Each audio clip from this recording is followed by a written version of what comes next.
Charlton Heston was one of the most recognized actors in the world during the height of his career. He starred in some of the most iconic films of the 20th century, including Ben-Hur, The Ten Commandments, El Cid, and Planet of the Apes. He was a household name, a dominant figure in Hollywood, and a box office guarantee.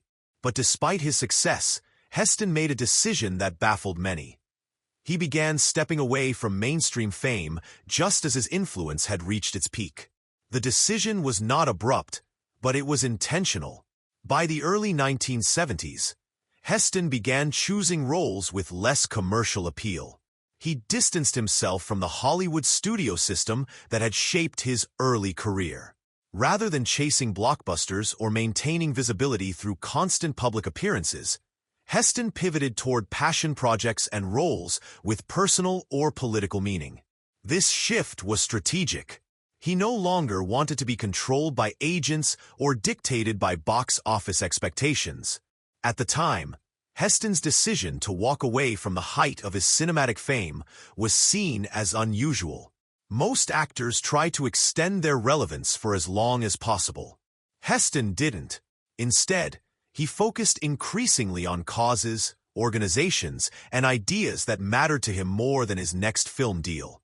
In 1981, he began serving on the board of the American Film Institute and eventually became its chairman. He also involved himself heavily in the Screen Actors Guild, serving as its president from 1965 to 1971. But his most high-profile post-Hollywood engagement was in politics. In the late 1980s and into the 1990s, Heston fully embraced his role as a cultural and political figure, rather than as an entertainer. He campaigned for conservative causes and aligned himself with organizations such as the National Rifle Association, becoming its president in 1998. This marked a new phase of public life that was no longer defined by red carpets and movie premieres, but by speeches, debates, and advocacy.